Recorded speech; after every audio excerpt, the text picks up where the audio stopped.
ప్రముఖ బాలీవుడ్ నటి కాదంబరి జత్వానీ కేసు వ్యవహారం రోజుకో కీలక మలుపులు తిరుగుతూ ఉంది.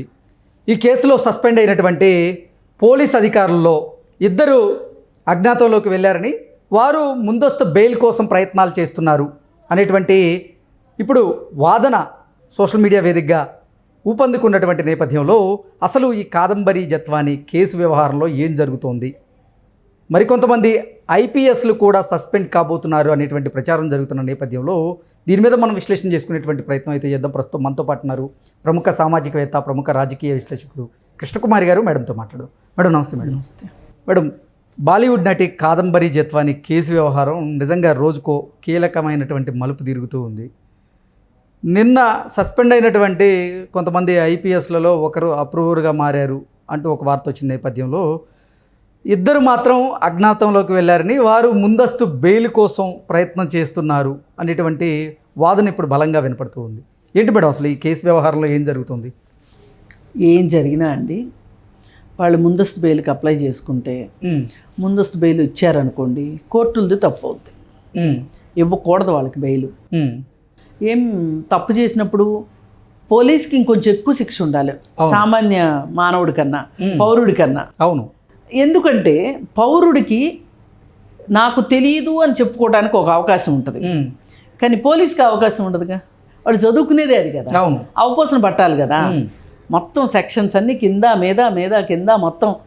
ఇప్పుడు ఒక డాక్టరు నాకు తెలీదు కానీ ఆపరేషన్ చేశాను అంటే కుదురుద్దా? ఒప్పుకోరు.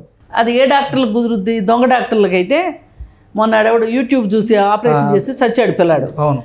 అట్లాంటి వాడు చెప్తే అర్థం ఉంది, కానీ మామూలు డాక్టర్ అట్లా చెప్తే ఎట్లా కుదురుద్ది? కుదరదు కదా. అందుకని మీరు పోలీసు ఉద్యోగం చేయడం మొదలెట్టిన తర్వాత, మీరు ఎంపికైనవి పోలీసు చొక్కా మీ చేతి, కాకి చొక్కా మీ చేతికి వచ్చింది అంటేనే మీరు సరిగా ఉండాలని అర్థం. మీరు ఎట్లా పడితే అట్లా ఉంటానంటే మామూలు మనుషుల్లానే ఉండాల్సింది, మీరు మామూలు పౌరుల్లాగానే ఉండాల్సింది, లేదా రాజకీయ నాయకులు అవ్వాల్సింది, ఇంకోటి అవ్వాల్సింది. పోలీసు ఉద్యోగంలోకి ఎందుకు వెళ్ళారు? పోలీసు ఉద్యోగంలోకి వెళ్ళారంటే పోలీసు ఉద్యోగాన్ని పోలీసు ఉద్యోగంలానే చేయాలి.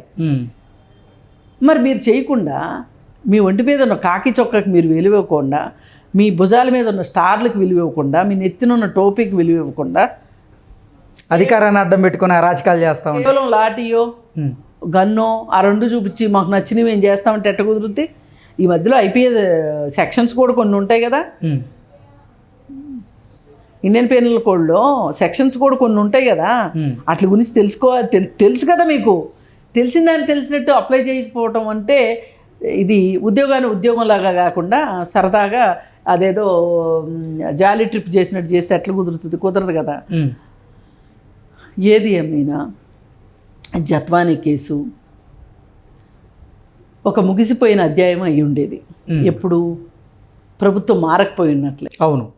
కానీ అది ఈరోజు ఇలా కాస్త దానికి ఒక జీవము వచ్చినాయి అంటే కారణం ఏంటంటే, ఎవరైతే ఈ కేసుని పథక రచన చేసి దానికి ప్రాణం పోసి అంతా చేశారో వాళ్ళు ఇప్పుడు అధికార పార్టీలో లేరు. కాబట్టి ఇప్పుడు ఉన్నది ఎవరు? పోలీసులే మిగిలారు. అందుకే నేను ఎప్పుడు చెప్తా, వాళ్ళ ఉద్యోగం 5 ఏళ్ళే, మీ ఉద్యోగం 34 ఏళ్ళు. ఆ 5 ఏళ్ళు కూడా ఉంటుందో ఉండదో తెలియదు. ఇప్పుడు 7th క్లాసు పాస్ అయింది ఎక్కువ, 10th క్లాస్ తప్పింది ఎక్కువ అంటే ఏం చెబుతాము? ఆ మాత్రం లాజిక్ మీకు తెలిసి ఉండాలి కదా, ఆ మాత్రం జ్ఞానం పనిచేయాలిగా మీకు. ఎంత జ్ఞానం లేకపోతే, ఎంత చదువుకొని కష్టపడి కఠోర శ్రమ చేయకపోతే మీరు ఐపీఎస్లు ఎట్లవుతారు? మీరు దాన్ని మీరు రాజకీయ నాయకుల దగ్గర తాకట్టు పెట్టారు అంటే అసలు మీరు మనుషులేనా? అసలు మీ బుర్రలో ఉన్నది పదార్థమేనా అని డౌట్ వస్తుంది. ఏమి మిమ్మల్ని ఇలాంటి కార్యక్రమానికి పురుగొల్పినాయి అంటే కేవలం ఇప్పుడు ఒక ఆయన చెప్తున్నాడు కదా, ప్రమోషన్ కోసం కక్కుర్తిపడ్డాను, హోంమంత్రి చెప్పింది చేశాను అని.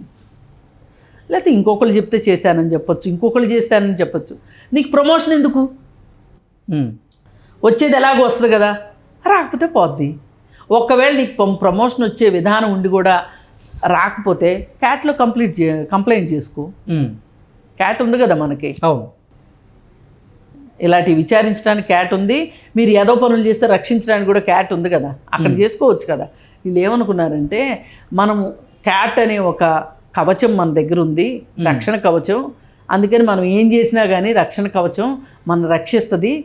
అయినా అసలు ఈ ప్రభువు 30 ఏళ్ళు ఉంటాడు అనుకున్నారు వీళ్ళు కూడా, పిచ్చమొహాలు. ఓకే, అంటే వీళ్ళు చదువుకున్న చట్టాల మీద వీళ్ళకి గౌరవం లేదు, మన దేశంలో అమలవుతున్న డెమోక్రసీ మీద కూడా వాళ్ళకి నమ్మకం లేదు, ప్రజాస్వామ్యం మీద నమ్మకం లేదు వాళ్ళకి. అందుకే 30 ఏళ్ళు ఉంటాడు అని వాడు ఎలా అనుకున్నాడు, వీళ్ళు కూడా అలాగే అనుకున్నారు.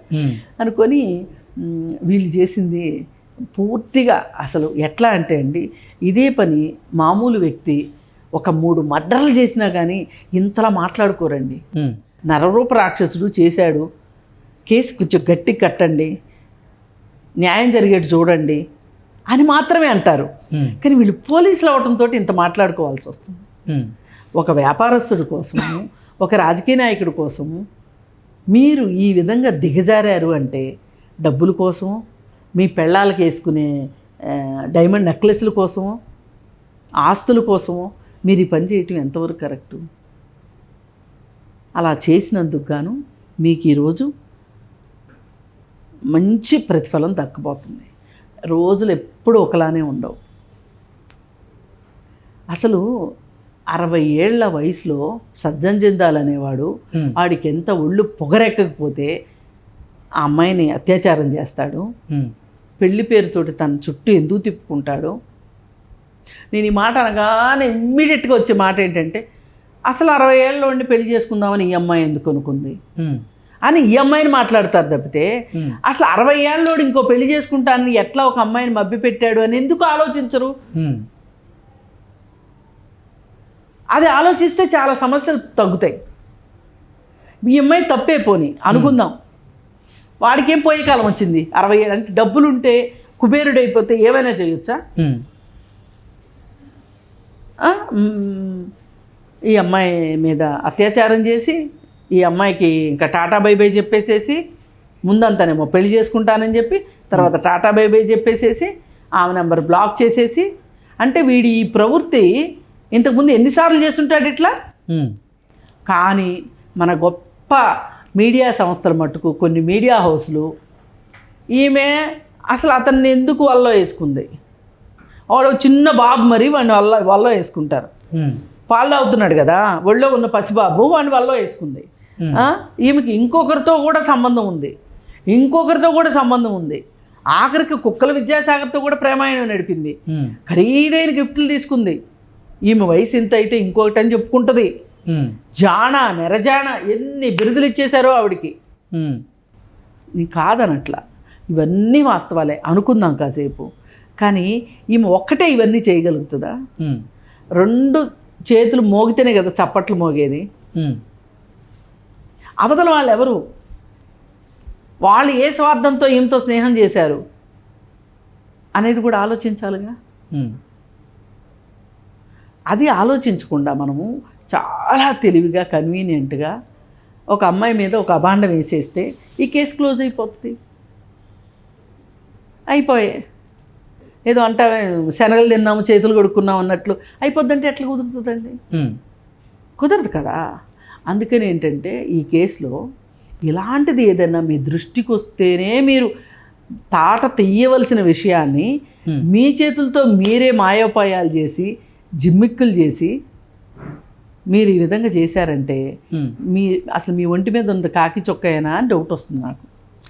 కాదంబరి జత్వాని కేసు వ్యవహారంలో నిజంగా ఆ ఐపీఎస్లు తప్పు చేయకపోతే వారు అజ్ఞాతంలోకి వెళ్లాల్సిన అవసరం ఏముంది, ఎందుకు ముందస్తు బెయిల్ కోసం అప్లై చేయాల్సిన అవసరం ఉందంటూ చాలామంది ప్రశ్నిస్తున్నారు. అక్కర్లే, వాళ్ళ మీద నేరం మోపడితే కూడా వాళ్ళు ముందస్తు బెయిల్కి వెళ్ళడం తప్పేమీ కాదు. ఇక్కడ క్లియర్గా తెలిసిపోతుంది కదా ఈ ముగ్గురే ఉన్నారు అని ఆమె చెప్తుంది కదా. ఆమె ఎందుకు చెప్తుంది? దేశంలో ఎంతమంది ఐపీఎస్ ఆఫీసర్లు ఉంటే ఈ ముగ్గురు మీదే ఎందుకు చెప్తుంది? ఈ ముగ్గురు ఉన్నారు, దాంట్లో ఇంకో 2 కూడా ఉన్నారు. అసలు వీళ్ళు ఎంతటి పనివాళ్ళంటే పనిమంతులంటే, ఒక స్టేషన్ నుంచి స్టేషన్ పరిధి దాటి బయటికి వెళ్ళాలి అంటే వ్యక్తిగత పని మీద కావచ్చు, ఆఫీస్ పని మీద కావచ్చు, పై అధికారికి ఇన్ఫామ్ చేసి వెళ్ళాలి పోలీస్ ఆఫీసర్ అనేవాడు. ఈ జిల్లా నాదే, ఈ రాష్ట్రం నాదే, ఈ దేశం నాదే అని ఎక్కడ కేసు వస్తే అక్కడ సినిమాలో పోలీసు వెళ్ళినట్టు వెళ్ళిపోవటానికి కుదరదు. వీళ్ళు చెప్పాలి అసలు వీళ్ళు బొంబాయి ఎందుకు వెళ్ళారు, ఎవరికి చెప్పి వెళ్ళారు, ఫ్లైట్ టికెట్లు ఎవరిని అడిగి బుక్ చేశారు, అసలు వారెంట్ రాకముందే ఫ్లైట్ టికెట్లు ఎలా బుక్ చేశారు అనేటువంటి ప్రశ్నలు కూడా తలెత్తాయి. వారెంట్ కాదు, కంప్లైంట్ ఇవ్వకముందే బుక్ చేశారు. కుక్కల విద్యాసాగర్ చేత కంప్లైంట్ ఇప్పిద్దాం అనుకున్నారు కదా, వాడు కంప్లైంట్ ఇవ్వకముందే వీళ్ళు టికెట్లు బుక్ చేశారు. అంటే ఏంటి అర్థం? ఇది ఒక పక్కా ప్రణాళిక ప్రకారంగానే ఫ్యాబ్రికేటెడ్ కేసు అని అర్థమైపోతుంది కదా. ఆ అమ్మాయి మీద అంత ఫ్యాబ్రికేటెడ్ కేసు పెట్టాల్సిన, నిజంగా అమ్మాయి నిందితురాలే అయితే ఇంత ఫ్యాబ్రికేట్ చేయాల్సిన అవసరం ఉంది? ఈ అమ్మాయి అబద్ధాలు చెప్పే అమ్మాయి అయితే గనక, మోసం చేసిన అమ్మాయి అయితే, సజ్జన్ జిందాల్ని మోసం చేసిన అమ్మాయి అయితే సజ్జన్ జిందాల్ చాలా ఈజీగా బయటపడవచ్చు కదా. ఆయన మీద ఎఫ్ఐఆర్ నమోదైంది, ఆయన ఆర్థిక సామ్రాజ్యం ఒక వారం రోజుల పాటు అతలాకుతలమైంది.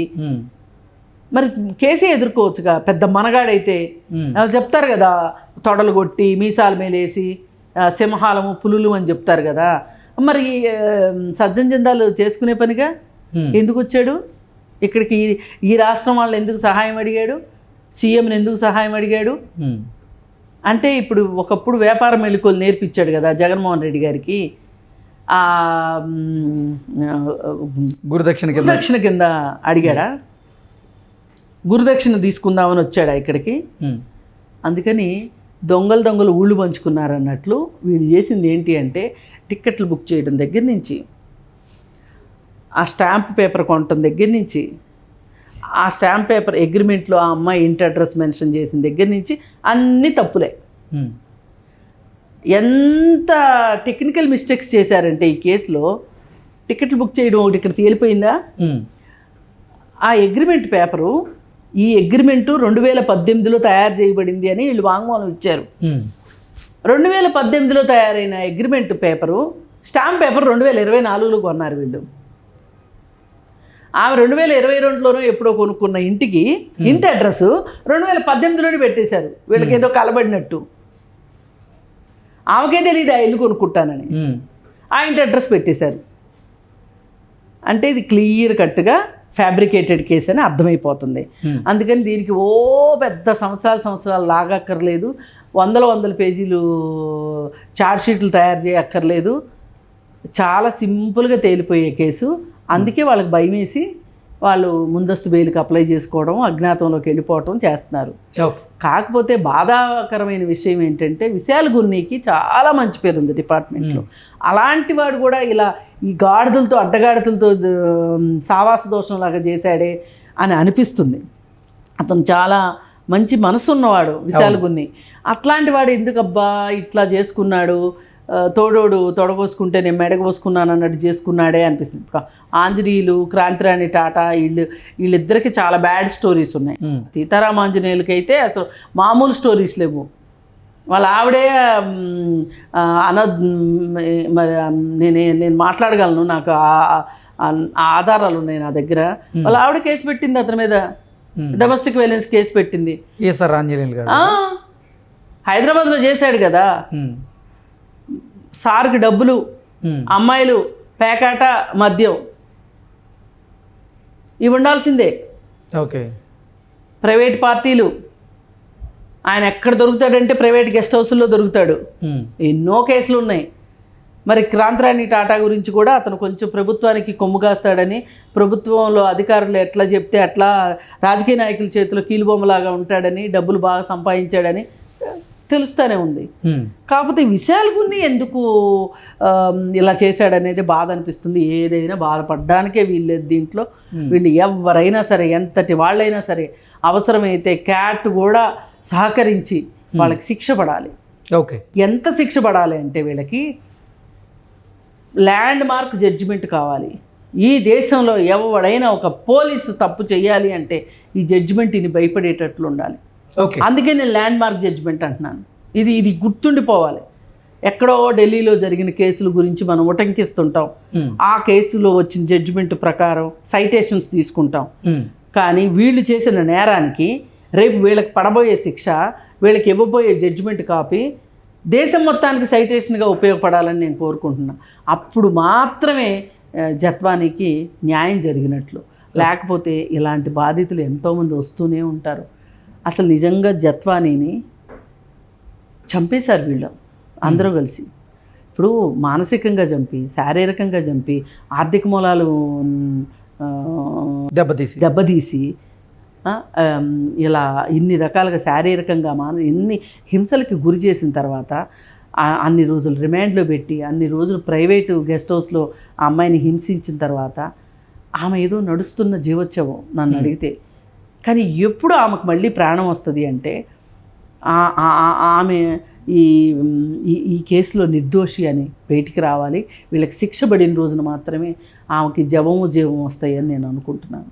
ఓకే. కానీ ఒక్కటి మాత్రం మనం హ్యాట్సాప్ చెప్పాలి, తను ధైర్యంగా మొండిగా ఒకంత మొండితనం కూడా కనిపిస్తుంది ఇక్కడ. తను వీరి మీద పోరాటం చేస్తుంది చూసారా, ఇది మట్టుకు రియల్లీ అప్రిషియబుల్.